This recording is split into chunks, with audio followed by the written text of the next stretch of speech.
윤석열 대통령을 시진핑 주석이 임기 내 만나겠습니까? 이런 상황이면? 아니 그런데 이 얼마 전에 그러니까 여름인가 봄인가 내가 지금 기억이 가물가물한데 중국이 우리한테 4대 불가 맞아요. 통보를 한 적이 있습니다. 예, 올 봄에 유진송이 와가지고. 예, 이게 한중강에는 윤석열 정부에서 특별한 계기가 없으면은 당분간 단절이에요. 단절이다. 예. 그런데 이게 지금 제가 왜 이게 고약하다 그러냐 하면은 예.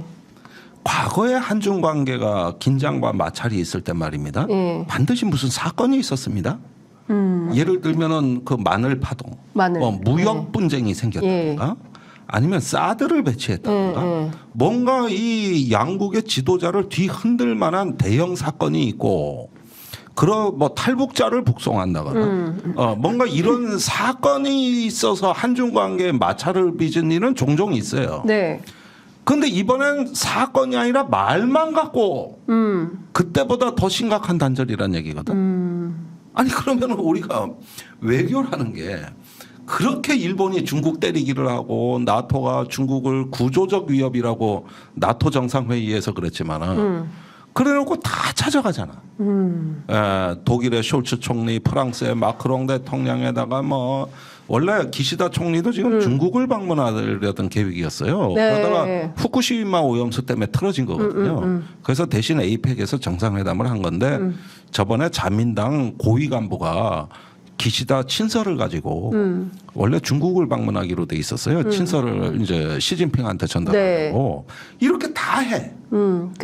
근데 우리는 어떤 노력도 한 적이 없어. 근데 정말 심각한 상황인 거예요. 사실은 중국 문제를 풀지 않으면 경제 문제, 외교 문제 이거 다 상당히 어려운 거고 이게 5년간 계속된다고 했을 때 그 피해는 막대한 상황이 되는 거거든요. 아니 그런데 그 한중 정상회담이 샌프란시스코에서 무산된 다음에 대통령실 해명이 특별히 할 말이 없었어. 아니 할 말이 중국하고 현안이 없어. 지금 현안이 문제가 없어서. 없습니다. 예, 그리고 전략적 선택이었다. 나 참 도대체 이게 제가 참 한 대 쥐어받고 싶은 입장인데 아니 우리가 아무 노력도 안 한 건 사실이잖아. 그리고 왜 꼭 우리가 중국에 뭐 잘 보이려고 노력해야 되냐 이런 말 하시는 분들도 있을 수 있어요. 근데 불편하고 껄끄러우니까 하는 거예요. 사실 외교는 포기란 걸 몰라요. 네. 외교는 포기가 없다. 포기가 없습니다. 아니 그런 노력이 왜 잘못된 겁니까? 지금 얼마나 한중 간에 그 협력하고 풀어야 될 현안이 얼마나 산적해 있는데 한두 가지가 아니에요. 그런데 그렇게 답변하고 영국으로 가버렸어요. 그러니까요. 영국 가서 갑자기 느닷없이 한영연대를 주장을 합니다. 뭐라 그랬냐면 한국은 영국과 함께 인도태평양 지역의 정치적 안보와 경제 안보를 튼튼히 하는데 함께 힘을 모을 것이다. 혈맹의 동지 이런 얘기를 합니다. 아 참 강아지 풀 뜯어먹는 소리입니다. 그런 얘기는 전화로도 그냥 해도 끝나는 거예요. 이게 아틀랜틱 그 챕터라고 2년간의 그 대서양 헌장이라는 걸 작년이네. 바이든하고 그때 모리스 존슨 총리하고 체결한 적이 있는 건 내가 그때 대서양 그 헌장이라는 걸 본 적이 있어요. 그게 이제 처칠 수상 이래로 처음으로 한 거거든요. 뭐 이런 거는 내가 이해가 가. 그랬는데 우리가 지금 영국하고 안보 협력을 해가지고 뭘 하겠다는 게요? 그러니까 저도 그게 궁금해서 오늘 김종대 의원을 모신 거거든요. 아무리 봐도 모르겠다니까. 그럼 영국 항공모함이 한미일 군사훈련할 때 뭐 오겠다는 얘기인지.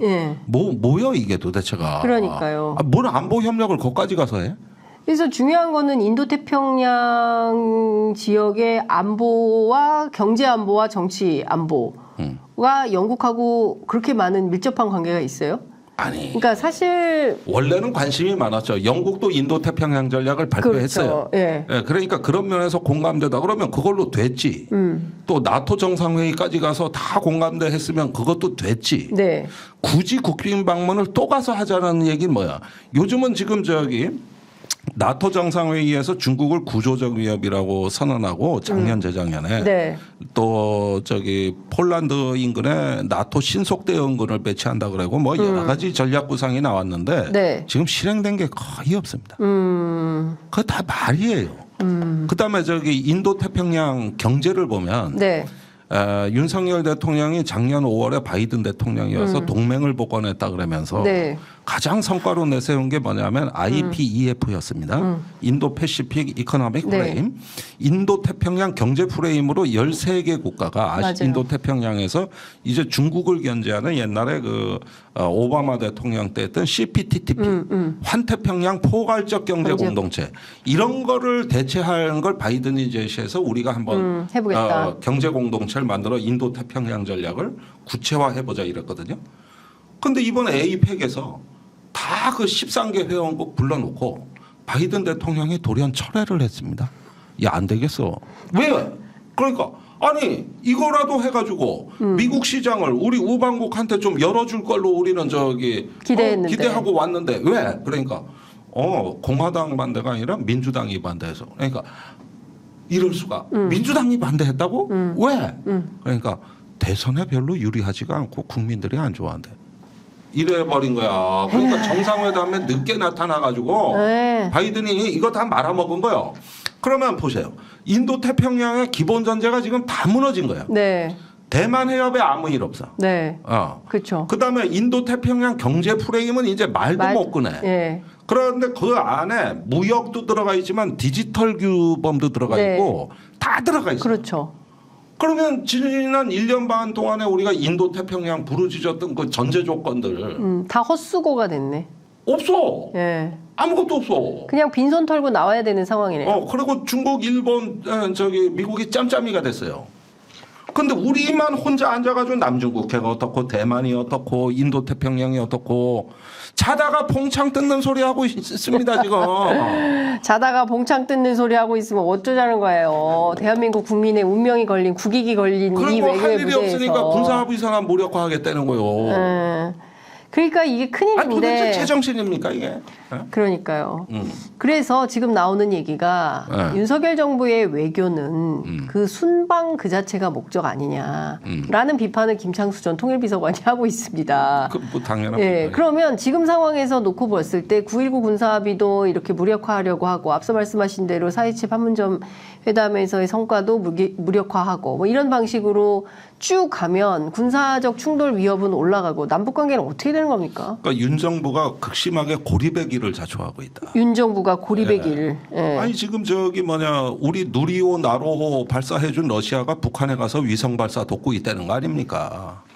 똑같은 기술 조언을 러시아가 예. 완전히 좋네. 남도 도와주고 북도 도와주고 이런 거예요. 그렇죠. 예. 원래 북한은 러시아하고 한국이 좀 누리호 나로 개발하는데 엄청 관심이 많았어요. 가장 중요한 거는 남한의 로켓 능력이 현 주소가 북한의 정보로 다 넘어가는 거예요. 그러네요. 이게 큰 안보의 손실이에요. 예. 그러니까 러시아를 관리했어야 되는 거예요, 우리 정부가. 당연하지. 그거 그러니까 더군다나 입이 아파요, 입이 아파. 북러 정상회담 설명하러 오겠다는데 왜 또 내쫓아? 그러니까요. 참 이게 진짜 말씀하신 대로 윤석열 정부가 외교에서 고립의 길을 자초하고 스스로 왕따가 되기로 결심했나? 셀프 왕따죠. 셀프 왕따. 예, 그러니까 이거를 좀 알려주세요. 윤석열 대통령한테 전화 좀 하세요. 무식하기 때문에 어차피 내 말 못 알아들 거고 주범은 김태호 차장이에요. 전화 좀 하세요. 아시잖아요, 김태호 차장. 김태호하고 MB 때부터 악연이죠. 예. 전화 좀 하셔가지고. 한 번은 그 신문사에서 외교안보 보수진보 패널 양자 토론으로 지상 논쟁을 하기로 했는데 둘 다 섭외가 된 거예요. 예. 그런데 김태호가 진보 패널이 김종대라는 거 알고 보이콧 해버렸잖아요. 구원까지 있는 이런 얘기를 말씀을 해주셨어요. 중앙일보에서. 그래서 기획이 무산된 적이 있어요. 아이고야, 그랬구나. 어쨌든 오늘 긴급하게 진단을 좀 해봤는데 웃으면서 얘기했지만 사실 상황은 매우 녹록지 않다. 그리고 잘 봐야 된다. 그렇죠. 그리고 지금 합참의장도 공석이고 말이죠. 예.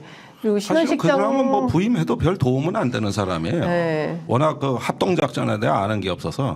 그렇다면서요. 그러니까 여러 가지로 보면 사실상 여러 가지로 참 진퇴양난인 상황이다 이런 생각이 좀 듭니다. 그렇습니다. 박일봉님께서 김종대 의원님 힘내세요, 파이팅입니다 하셨고요. 국회로 가시라고. 그런 말 많이 들어요. 국회로 가셔라 이런 의견들이 많이 올라오고 있고요. 이웃과 잘 지내는 게 외교다. 평화 정책은 민주당이 찐 뭐 이런 의견들 올라와 있습니다. 오늘 말씀은 여기까지 듣도록 하고요. 저희가 다음에 또 오셔서 외교안보 현안 짚어보겠습니다. 알겠습니다. 잘 들었습니다. 감사합니다. 감사합니다.